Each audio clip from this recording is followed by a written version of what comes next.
Mu gihugu cya Kenya habereye umusangiro wahuriwemo n'abakuru b'ibihugu binyuranye, Perezida Paul Kagame ari mu bitabiriye uwo musangiro. Perezida Paul Kagame yifatanyije n'abandi bakuru b'ibihugu na za guverinoma mu gikorwa cyo kwakirwa ku meza cyayobowe na Perezida William Ruto wa Kenya na madamu we Rachel Ruto, bahaye ikaze abanyacyubahiro bitabiriye inama ya Africa Forward Summit.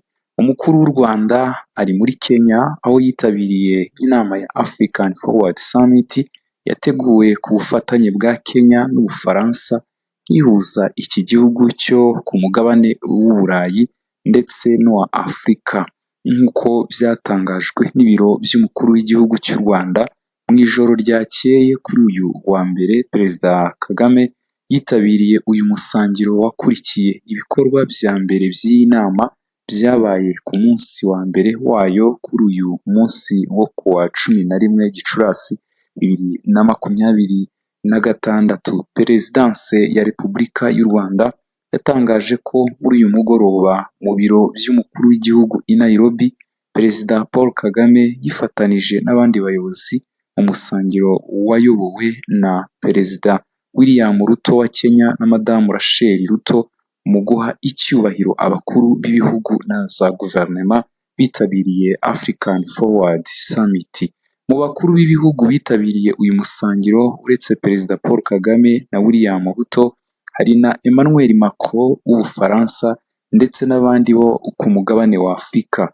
Muri aba bakuru b'ibihugu byo ku mugabane wa Afurika bitabiriye iki gikorwa harimo Mamadi Doumbouya wa Guinea, Mahamat Idriss Déby Itno wa Chad, Bassirou Diomaye Diakhar Faye wa Senegal, Abdel Fattah el-Sisi wa Misiri, Hassan Sheikh Mohamud wa Somalia, Brice Oligui Nguema wa Gabon na Daniel Francisco Chapo wa Mozambique n'abandi banyuranye. Ibikorwa by'inama y'ubufatanye hagati y'umugabane wa Afurika n'Ubufaransa birakomeza kuri uyu wa kabiri ku itariki 12, aho biteganyijwe ko Perezida Paul Kagame anatanga ikiganiro ari kumwe n'abandi bakuru b'ibihugu ku nsanganyamatsiko ijyanye n'ikoreshwa ry'ikoranabuhanga ririmo n'iry'ubwenge bukorano Artificial Intelligence.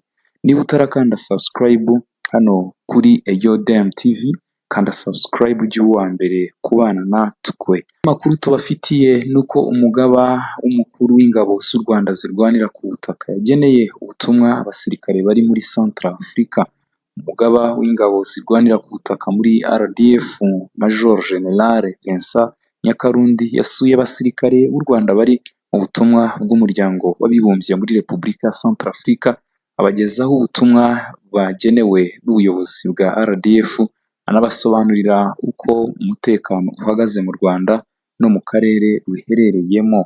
Aba basirikare bari mu butumwa bwa Loni bwo kubungabunga amahoro muri Repubulika ya Central Africa MINUSCA basuwe na Major General Nyakarundi n'abagize batayo ya mbere Robert rimwe ikorera mu kigo cya Socatel Mpoko giherereye mu mujyi wa Bangui. Major General Vincent Nyakarundi yabagejejeho ubutumwa bubashimira bwaturutse ku buyobozi bukuru bwa RDF, anabashimira ubunyamwuga, imyitwarire myiza n'ubwitange bagaragaza mu gusohoza inshingano zabo zo kubungabunga amahoro. Yanasobanuriye abasirikare uko umutekano uhagaze mu Rwanda no mu karere muri rusange. Umugaba w'ingabo zirwanira ku butaka ari muri Repubulika ya Central Africa mu ruzinduko rw'akazi rugamije gushimangira ubufatanye bwa gisirikare busanzwe hagati y'ibihugu byombi, u Rwanda na Central Africa, hamwe n'intumwa ayoboye, kandi bazanasura izindi ngabo z'u Rwanda ziri mu butumwa